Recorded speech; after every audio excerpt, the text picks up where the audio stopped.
many players more enjoyable to watch than Steph Curry. But some people, man, they just like to throw shade. According to an online analytics study, Steph Curry is the most trolled NBA player on Twitter. Of all the tweets sent to him, 28% had a negative tone, while Russell Westbrook and Joel Embiid were second and third most getting the negative tweets. LeBron, he was the fourth most trolled. Chris Broussard, are you surprised that Steph Curry is the most trolled NBA player? Chris Broussard's #1. Tell him how it feels, Chris.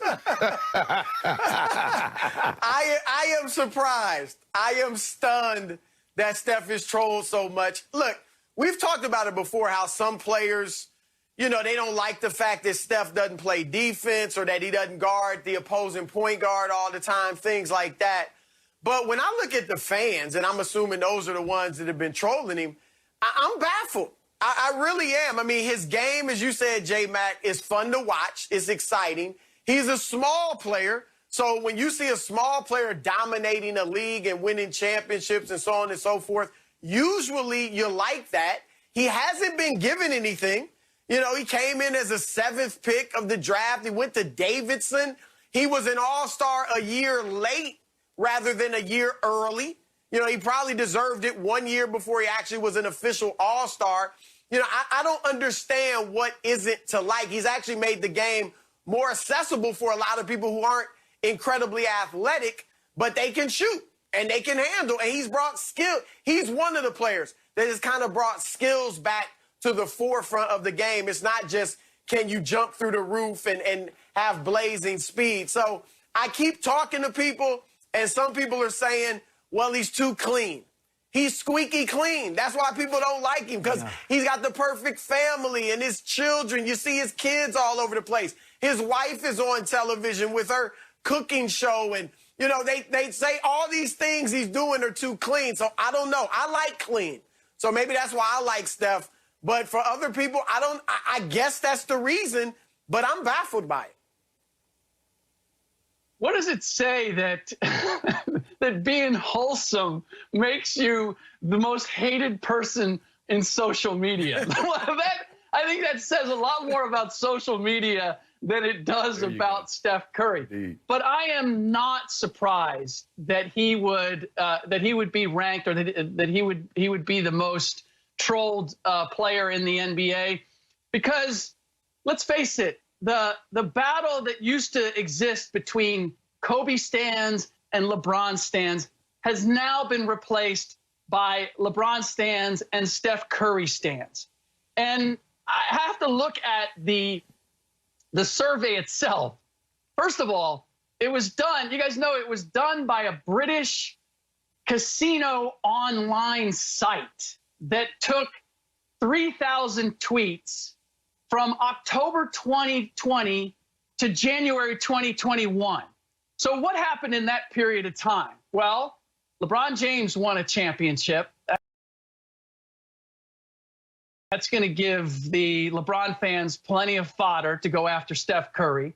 Steph Curry was coming off one of his worst shooting years ever. And then when he did get back, the Warriors lost their first 2 games at the end of December by a combined 65 points, and Steph Curry was 4 for 20 from 3-point range. So if I look at the model and how they created this and what it was based on, none of it surprises me, especially in light of the fact that I would say that the battle between Curry and LeBron fans is at the top of the list when it comes to trolls going at each other on social media. I'm with you, Rick. When you talk about trolling, negativity, craziness on Twitter, that's a cesspool of negativity. So there's not going to be any shocking news when you see, oh, they were mean to Steph Curry. Why were they mean to him? Doesn't matter why they're mean to him. They could be mean to him because of the color of his eyes. They could be mean to him because of the color of his hair, the color of his skin, the way his wife looks, the way his wife's eyes looks, the way the wife's hair looks, the way his kids look. Every single thing, when it goes into social media, is in for public consumption. What you start to realize is, man, what's really scary is when you think about the things that these people are typing and sending, and they actually felt like they made a profound statement that was going to go out into the social media sphere and make a difference. And you read it and it's like, I hate your guts. I hope you go jump off a building. You know why? Because you're as tall as I am and I can't make a shot the way that you make shots. And I don't make the type of money you make because you can play basketball. Like, whoa, that's why you hate me, because you're the same height as me and you make millions and I don't. Like, there's such flawed reasoning and such a void of sense, composure, self-worth, identity, so many moments of deception, despair, lack of hope. It all comes out and it gets projected onto, well, people like Steph Curry. It is what it is. So I don't find it to be shocking at all. You guys have dealt with this. I'm not looking at social media during these segments because I know the crap that's on there. But Steph Curry's dealing with this, and this is just a guy who, as you guys said, is a great ambassador for the NBA. It's pretty pathetic, actually, that this is what happens on social media. But it's 2021, and Rick, you know, here we are. Yeah, look, it's a reflection not of actually who Steph Curry is or his career. I believe it's his visibility. The more visible you are, then the more you're going to receive on social media. And I don't want to trespass on your other subject, but when you guys were talking about the incident with Cam Newton and the kid, to me, that was a reflection of the social media attitude brought to real life, in that you can just yell things at somebody. You're usually doing it through a keyboard. Well, now somebody's walking by, you can take the same attitude. I can just throw criticism and harsh words at you because, oh, wait a minute, now we're going to have a conversation.